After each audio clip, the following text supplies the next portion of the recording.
And the story about how I started a gym with only $12, this is the story. I was 25. I made a business plan. I sat with a 6-year-old man and said, give me your gym.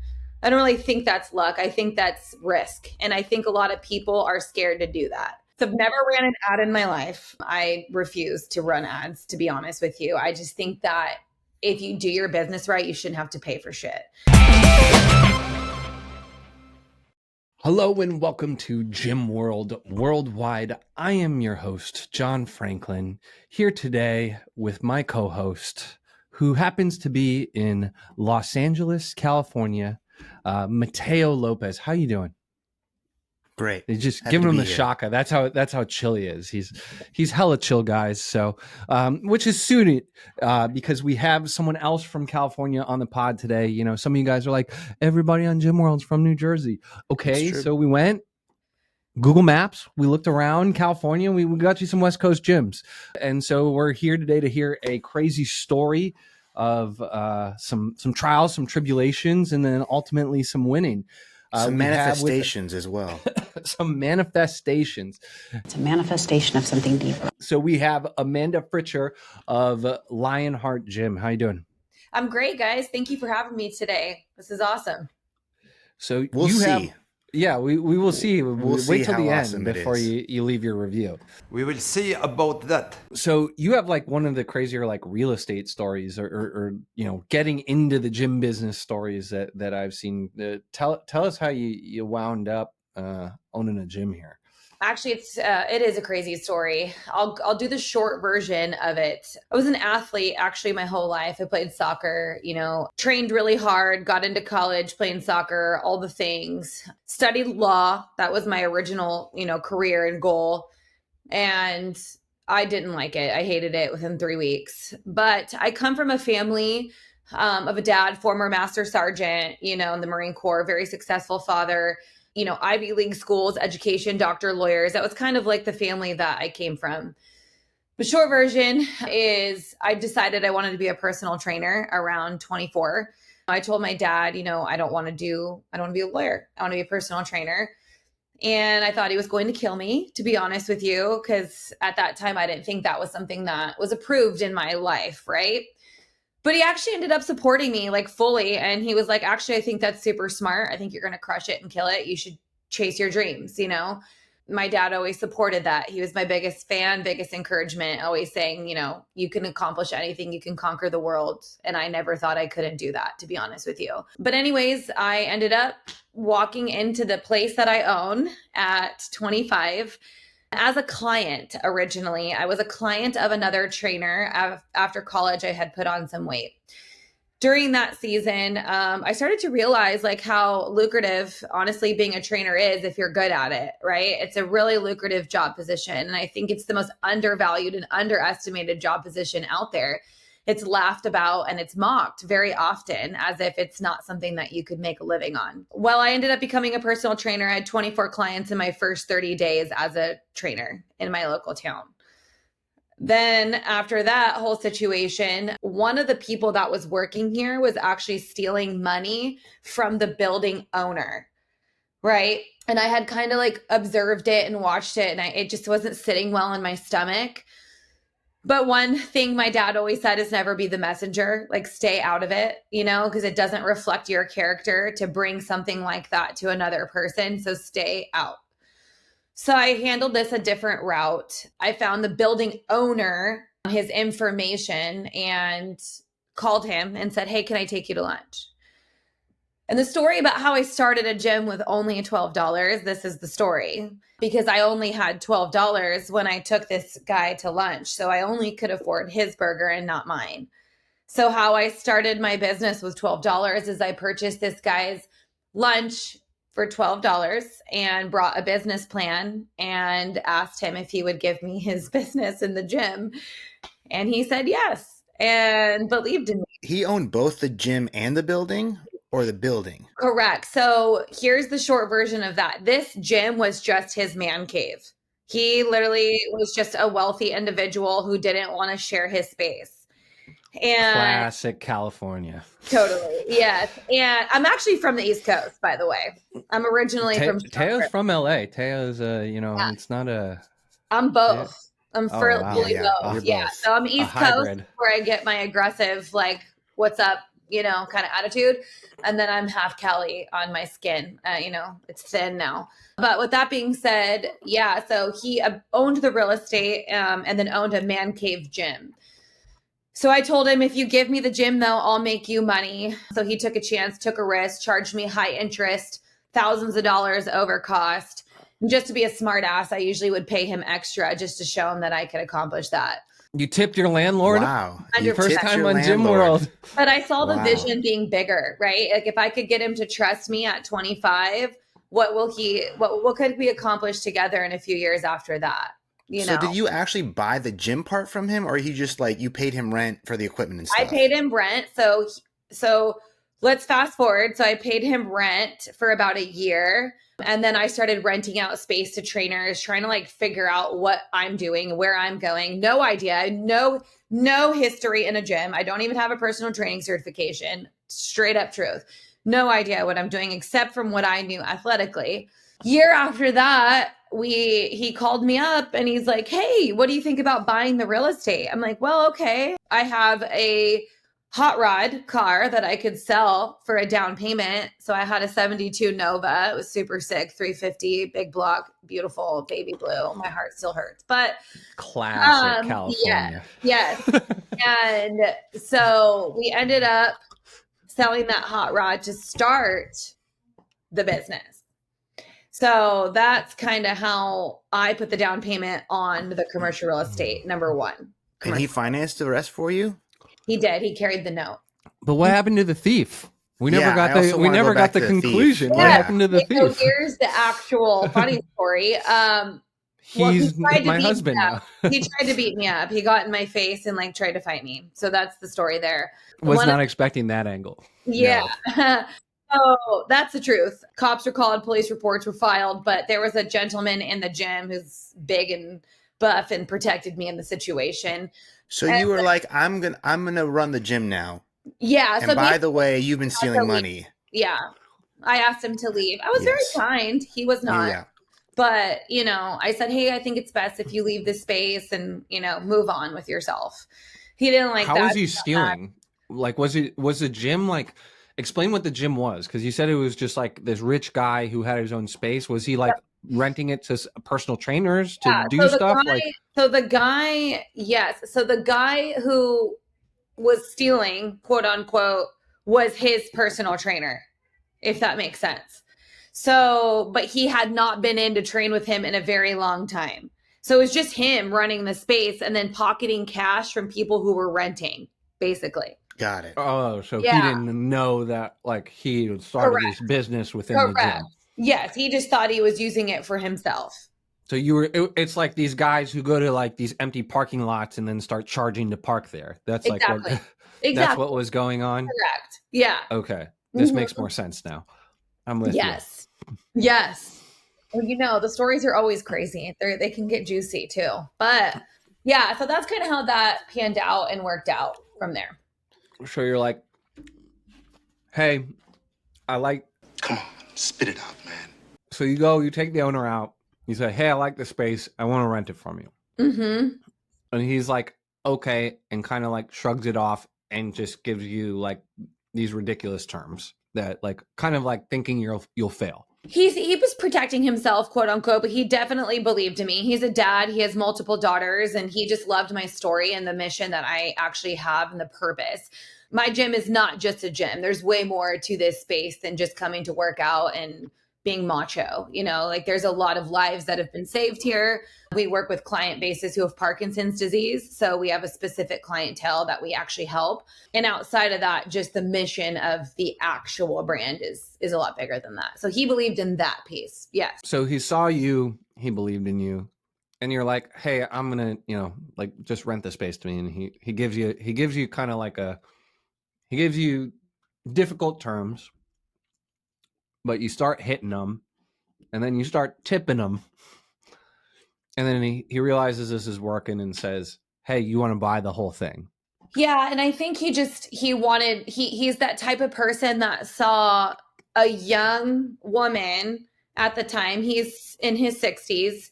So a young woman who, for one, was very, very focused on growth and ambitious and wanted to succeed. And I guess you could say that's rare. Most of the time it's a more male dominant industry, but he was very, very supportive in the fact that I had that mindset and could tie in the purpose of being the woman and the female that I was in this business. And he was super supportive to both those approaches because it was just a rarity. And then just kind of telling him what I saw for the space, he was really, really supportive to that. Yeah. I've had a lot of really awesome people support my mission. There's a whole nother story to that. So how did the services evolve over time? So you take over the space, you got a loan from him to buy the building. It's still it sounds like was like an access gym with like some personal training sprinkled in. How did those services evolve to kind of where we're at now, which is like spin and strength training and all this other stuff? So obviously my actual strength gym, my whole unit is 2,300 square feet. So we're very small boutique, right? Renting out space to personal trainers, you could only have about 10 and then it would get crowded, right? So I was capped. I couldn't make any more money. And so this was around 2016, I actually, quote unquote, hired my now husband in the space, who's honestly the brains of the whole strength side of my business. So he came into the picture and was like, knew about gyms. I had no idea about the fitness industry. So he had like a background in fitness? Sort of. My husband's actually was in the military. So he was a Marine. So he was just used to kind of that world. But then when he got out of the Marine Corps, he started working at 24-Hour Fitness. So he knew some of the corporate side of things, which again, like I said, zero experience. So he walked in and was like, long story short, we fell in love throughout this whole process. But he was like, have you ever considered group training? I'm like, what is group training? I didn't know about group training. And he's like, well, for your space, this is how we could make money. So we fell in love through building that program and Rocksteady. But then when we started our group training program is when it became more lucrative because class times, memberships versus a few trainers renting space, and trainers are, in and out of the industry so often. So we started group training. So we started just a group training portion of the facility. And then Rocksteady Boxing, my dad was diagnosed with Parkinson's. So once my dad was diagnosed with Parkinson's is when I started Rocksteady Boxing, which is a global affiliation. So it's all around the world. So that's how Rocksteady came into the picture, is that we just started that. And honestly, as soon as we were on their website, we had 30 people in our door with Parkinson's. That's our most consistent part of our whole business. It's consistent, like their cards never decline. They're just perfect clients, right? So after Rocksteady, trial and error. I mean, honest to God, we failed a lot. I failed a lot. I couldn't figure out why my space wasn't growing. What was I doing wrong? Like every new gym owner, we just started really focusing on the culture and growing it there. And then we started capping out in our group training program. Our gym was full. And there's dead zones, dead hours of the space. So how can you fulfill the dead zones? So I started doing other things, which I can get to in a minute. But then when it comes to spin and yoga, spin is trendy. Everybody loves spin. I thought it was the dumbest part of fitness when I first saw it, right? But I wanted to do it to, one, diversify my business, two, offer something that, to be honest with, anybody can do. Not anybody can partake in strength and conditioning. Not everybody can do back squats on barbells, but everybody can get on a cycle bike. So I took myself out of just a one niche base business and created three. So I expanded into the space next door, and that became the other real estate. But with that being said, now we have opportunity for three different types of people: yoga people, strength people, spin people. But we're really known for our doubles. So, 30 minutes of strength, 30 minutes of spin, or 30 minutes of strength, 30 minutes of yoga. That's our best feature for our space. And then those classes open. I started a coffee shop somewhere in the middle of that inside my space, which increases profit per square foot, which everybody wants, profit per customer. That's been the best asset too, because everybody gets a free coffee when they come in. It's really nice for their first class, quote unquote. So yeah, that's kind of how we grew from there and all the trial and error in between.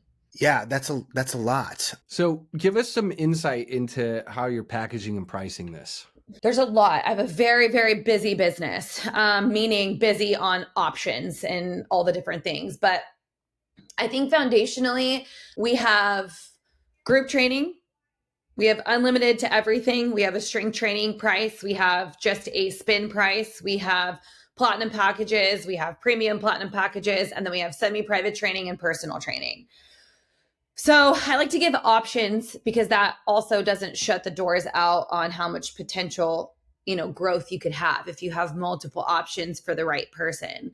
Our unlimited out here in our area, it's not the same as LA, Newport, or San Diego. We're in the Inland Empire. So our profit margins are different and our memberships are lower, right?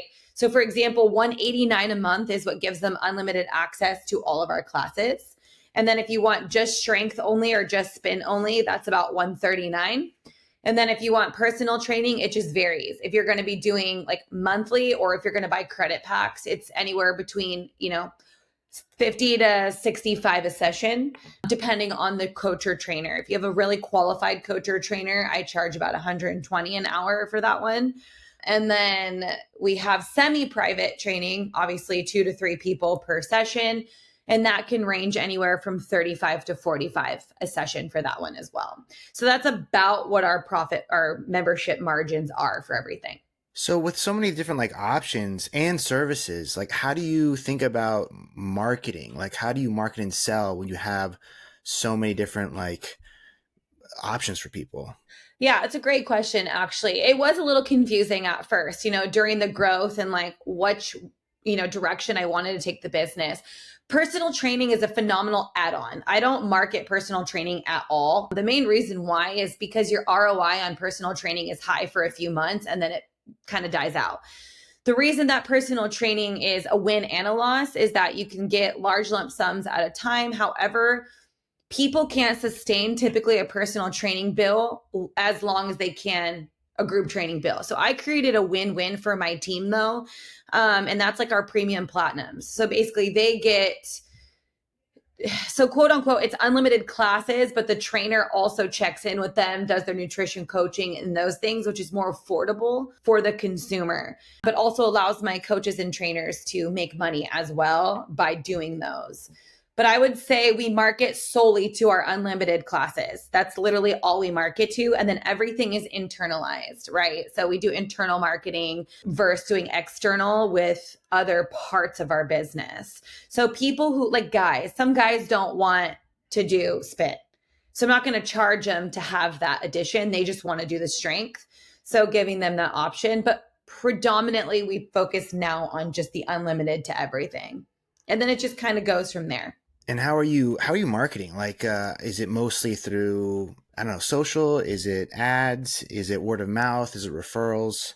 So I've never ran an ad in my life. I refuse to run ads, to be honest with you. I just think that if you do your business right, you shouldn't have to pay for shit. But for me, how I do it is, well, you have to understand, I started my business before social media existed. So I was already created based off of reputation and word of mouth, which is always the most solid foundation for any small brick and mortar. But then, this last year was a real wake up call for me, to be honest with you, because I was starting to become an outdated business. That's the truth. I was like, what is a ManyChat? What is this? What is this? What is this? Oh my God. Like everybody's talking all these terminologies. So I dug so hard into social media, marketing, what this world looks like for me, all these things. So I hired a content manager, social media manager who came into my life. So he does all my content, all my ManyChats, all my marketing now. And I built out my own CRMs and software. So I do mostly internal CRM marketing, word of mouth, a lot of local events, and just really, I would just say we're mostly referral. Like people just love Lionheart. So they just go out and say, come here. Ads I've never ran. I don't like to grow so fast that I devalue the service, right? I've done that once in my career and I'll never do it again. So we like to grow at a very safe pace, right? Like 5 to 10 members a month is really great for us. But like a couple months ago, we grew 92 in 30 days. So I have to be careful with marketing because I don't like to grow that fast. 92 net 92 members in 30 days. Correct. Yes. Were you running some type of promotion or just? Sort of. It was just, you have to understand the economic state of the country the last year, right? And a lot of business owners were like, let's increase our prices. And yeah, it sounds right. Because yeah, my overhead went up. I quadrupled my overhead for sure with the inflation and all this shit. But I did the complete opposite. I lowered my prices. I did a financial analysis on all of my local communities. What does the average household make in all of my cities? And what is the average left over at the end of the month? My dad was also a financial advisor, stockbroker, very smart man. So he helped me create this. So we did. So the 4 local cities, the average leftover home has $400 left over after all expenses, bills, and everything that they love to do is done.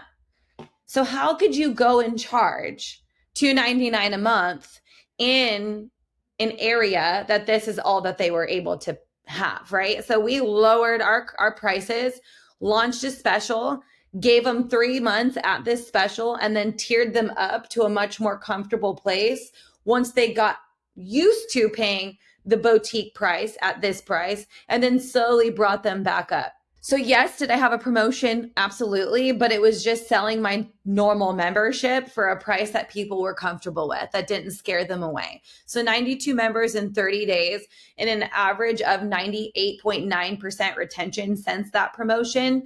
And if you guys, I don't know if you've read the book Traction, not sure if you've heard of it. So I read that book, and one of the things Traction says is once you get that perfect sell, you launch it every 3 months.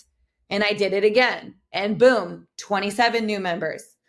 Okay. Then you just slowly start to redo that every quarter of your business, and it continues to work. So yeah, it worked a lot, but yeah, that's how I did the 92. And so how many members do you have now? Right now, I think we're up to 370. And the 3 spaces are how many? How many square feet? Sorry. Yeah, our total square footage is 5,200 or 5,500. Okay, so it's not like a massive space. What do you cap out at? Like how many? 24-person classes on average. I mean, I could easily accommodate 50. We just do inside, outside. But yeah, we're just waiting for another building to open up around us anyway. But for now it works because what I did is, okay, so this is new and we just launched this because I really started to dive deep, like I said, into my business. How much price per head do I make per class? How much am I making off each unlimited membership? Holy shit, is that person only getting $6? Am I making $6 on that client in that class because they use the membership so much? So understanding the business to a deeper level, like this is how much this class profits, but I pay this much money out, right? So really diving deeper into that, I realized that I needed to double up. So what that means is I started something called our quads. So basically we do doubles. So now I can cater to double the amount of people within that time frame. For example, 9 a.m. to 9:40 on average is strength. 9:40 to 10:15 or whatever is now spin. So right there alone, that's 50 people, right? So now I cater, and how I'm catering to those 50 people is the second 25 people come in at 9:30 to start strength, and then they do spin right after. So strength spin, one double, strength spin, second double, but they overlap. So within 90 minutes, I've quadrupled my price per head for that hour. And so, like, how many members do you max out at in the space? Do you think there's I think you have a target? I'll probably go to 500 comfortably. And is the idea to get to 5? It sounds like you want to keep growing the space based off of what I'm hearing. Correct. So I think once I hit that 500 bracket, then I'm going to start a second location and keep it just intimate. And what's the break? Like, it might be hard to answer because of the unlimited packages, but what do you know kind of what percentage of your revenue comes from the people who mostly come to spin versus the boxing versus the strength training and PT? Great question. Actually, the percent breakdown, I collect all data. So I do know most of these answers. Originally, it was like strength training was number one across the board because that's what we started. But over the last year, our double studio unlimited is now 75% of our business. So meaning strength, spin, and yoga, that's unlimited. That's our 75%. I've really steered away from personal training. I've really kind of taken that down a lot just because we're boutique. So our gym is set up for classes. So you can only fit like 2 or 3 trainers in here when a class is going. So I didn't want to devalue personal training clients by filling up that too much. But yeah, so 75% just based on that unlimited. And then it kind of teeters off of just strength and just spin. But when it's only $50 extra to have double studio, everybody's like, yeah, I might as well just pay for both. So like 250 to 270 or like about 250 members are on that 189 membership is what you're saying, that premium one? I would say around that. Yeah. Got it. And is the coffee shop set up as its own business, or is it kind of rolled into the gym? So it's rolled into the gym. Originally, I was going to make it its own business, but I just quit doing so many businesses and stopped being a psychopath and just focused solely on one brand, one business that could potentially like cater out to other things. So Lionheart Coffee is what it's called. It's an add-on. So for example, when my consumers are on the way, they book their class, they can add their coffee to their class. So when they get here, my front desk staff will have that coffee made and prepared by the time they walk out. So it's just the next tier level, but it's a really great addition. Like, oh my God, when people are referring us, they have the cutest coffee shop up front. And if you think about it, gym community, coffee community, they just are hand in hand. So it's like an add-on to like their monthly dues? No, it's a separate charge. If they we do have a package that we haven't launched yet, but that's going to be launching in January, and that's our premium platinum. So basically that's going to give them 8 coffees a month for that. And that also includes the infrared saunas and classes. So you have an infrared sauna? Yes, I have 2. Okay. Yeah. How does that work? Is that also including the unlimited, or people reserve a spot, or how does that one work? Actually, I rent that space out to another woman who has a sauna business. She rents it out right now, but we're trying to figure out what direction I want to go with that. If I just want to include it in the unlimited and then just write her a check, but then she becomes an employee at that point. So we just have to kind of see what we're doing. But that infrared saunas are about 6 months in, maybe longer. But yeah, we've got those too. You got the cold stuff yet? No, I don't want Plunges? water. Cold plunges are gross. I think they're great, but I would not want to keep getting into a bath of water that other people are in. That's just me. But yeah, no, I don't want water in my business. To be honest, it's a great recovery, full believer. I just don't want it. I get it. Hey, gym owners, are you looking for a way to generate more leads, close more sales, and increase client retention? Introducing Kilo. We are a software company that gives gym owners the tools they need to increase revenue and run a successful gym. With Kilo, you get a beautifully designed website to capture more leads, an integrated marketing automation platform to increase sales, and our gym management software so you can add new client memberships, process payments, and organize your class schedule. If you're ready to upgrade your gym management software, book a call at usekilo.com. So how big is the team? Yeah, this sounds like a complicated operation. It sounds complicated, but it's absolutely flawlessly ran. It's only complicated for those. Once you get in it, it makes sense, right? Like if you look at the buy page and you see it, it makes sense. Our team, I have, I think 35 employees right now. So from front desk staff to techs to maintenance to cleaning ladies to strength training coaches to spin coaches, social media management, website developers, all of it. So yeah, I think we're about right there. I'd have to actually go back and count, but.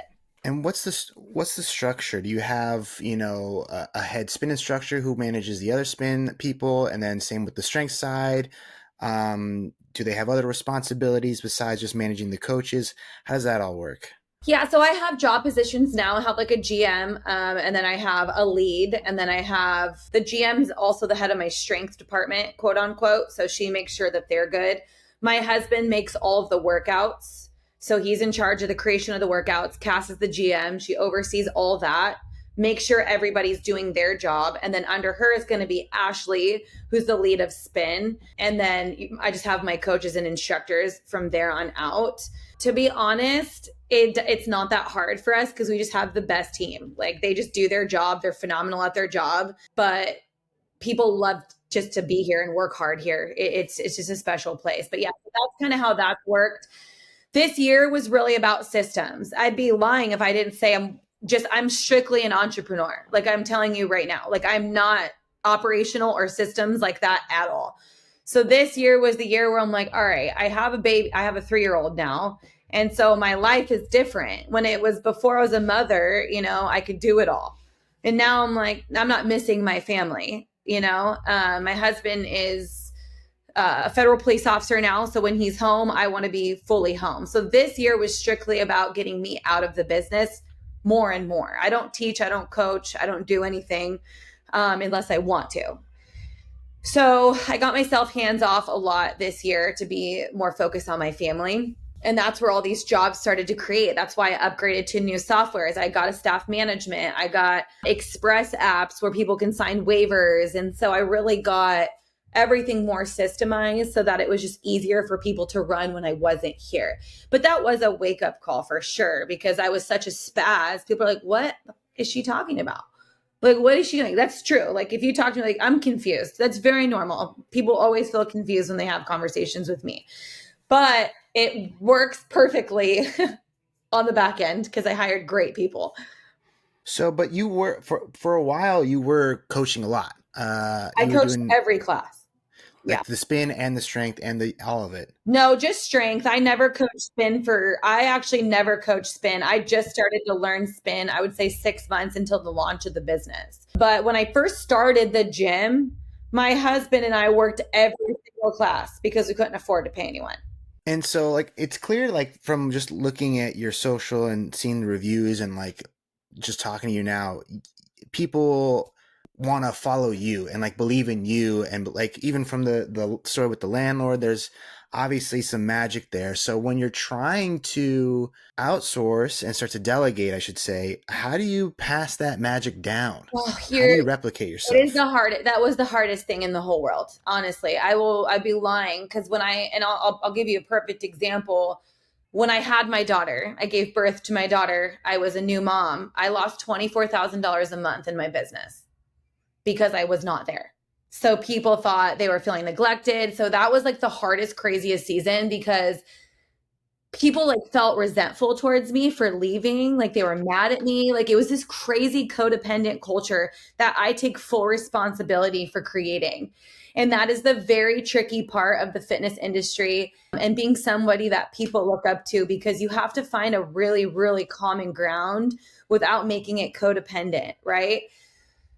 So I realized I had a lot of changing to do. I did a lot of work on myself. Like, why do people feel the need to have my energy?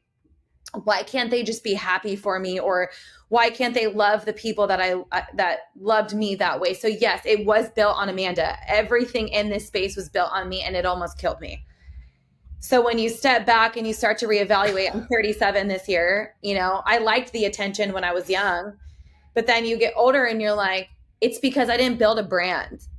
I didn't build a brand. I built me. And like, that's cool if you want to be a social media influencer and be that, right? And there's pieces of me that will still be that for people, but my family had to come first. So I rebranded to build a brand. So people will falling in love with the brand and not Amanda. Even though they still love me the same, my team, I'm telling you, I manifested it. Like, I created it up here in my head, and I did a lot of internal work. I don't know if you guys know who Regan Hiller is, but I did all of her workshops over the last couple of years, and she's the manifestation queen. I visualized my team. I manifested what I needed. I just always saw it. I've always been really big into that, right? I manifested people who are better than me.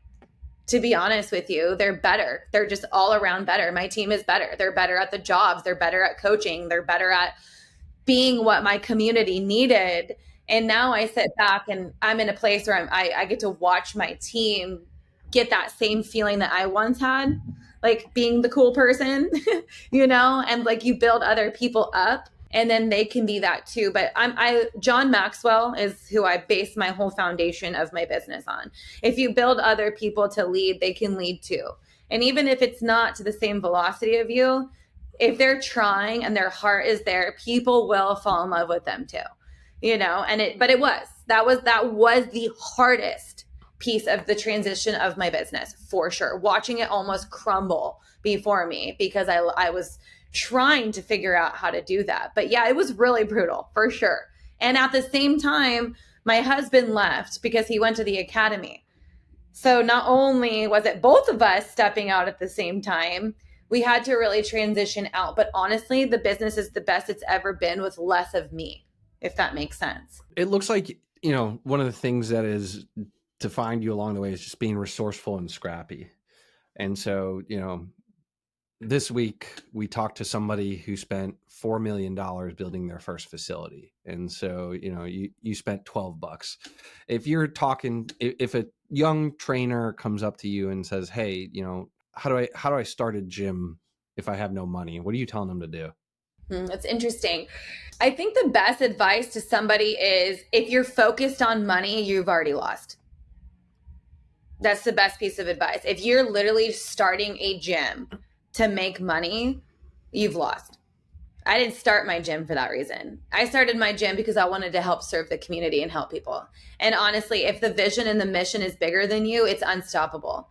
Nothing will get in my way because the mission is bigger than me. And I know some people always think that those comments and those things are so cheesy, but it's just the truth. Like, if you have an impact and you can change lives and you can save lives and you can help people, people are going to believe in you. People are going to want to help you. People are going to want to support that cause. And it's happened to me twice, not just with the building owner, but with another person. I believe that if you truly focus on the service and giving back, that's how it grows. I also tell a lot of young kids, don't start a gym. There are much better businesses to start. Us too. Yeah. I love what I do, but it's not an industry you walk into without understanding the trouble, and that's the thing, it's constant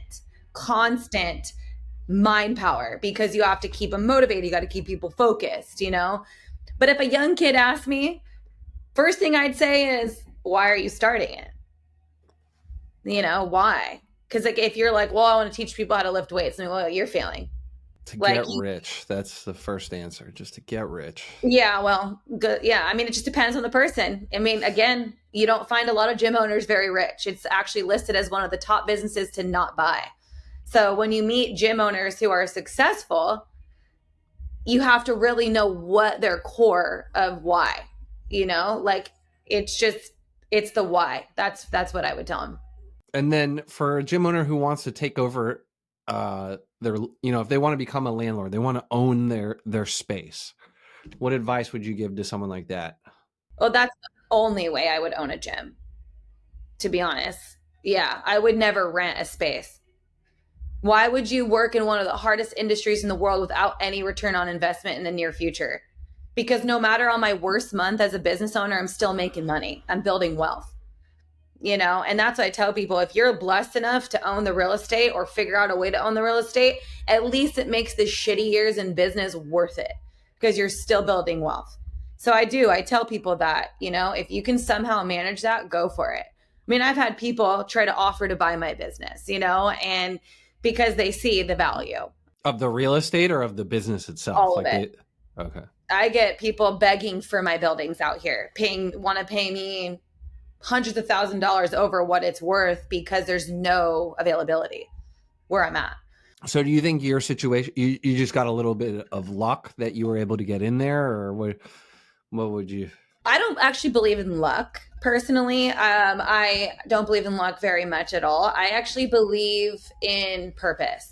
And I believe that the world will bless you if you are, the universe will bless you if you are serving. Truly, that's just how I believe. That's truly in my thought process. I think that I was 25. I made a business plan. I sat with a 6-year-old man and said, give me your gym. I don't really think that's luck. I think that's risk. And I think a lot of people are scared to do that, and it's risk. Luck, I guess I just have a hard time saying it was lucky because I think it's all about who's willing to take a bigger risk and who's willing to sacrifice the most in order to build it. I sacrificed every weekend. I was always working and hustling, and it's worth every damn minute of it now. So if people want to follow along in your journey, where do they go? Where do they go to get more information about you? Great question. My personal website is just amandafritcher.com. So if they ever want to go on there, they can follow me right there. My Instagrams, and then Lionheart Gym. So the Lionheart Gym is the website, and on Instagram it's Lionheart, and they can just follow me on there. That's awesome. And Mateo, where do people go if they want to find out about us? Go to usekilo.com and you can find someone who can tell you how to get awesome tools for your gym, get yourself a website, get yourself some marketing automation, get yourself some gym management software. And then once you do that, you can probably get a call with me too. Yeah. Once you buy those things, I'll give you a call. I'll give you a text. You can talk to us that way. If you're manifesting more leads, you got to go to usekilo.com and get yourself That's exactly right. some marketing exactly automation. right. If you're manifesting less business problems due to software, you go to usekilo.com and you talk to Mateo. He's going to fix If you get that one of those for you. things, I will write you a letter, and that's how you can get in touch with me. How about that? I appreciate it, guys. Thank you for having me today. All right. Until next week, Gym World. And if you enjoyed this, like, subscribe, and leave a comment. Share with the gym owner in need. And we'll do our best to dig up and down the West Coast to find you some more stories of people buying their buildings on the cheap and turning them into gym empires. Until next week.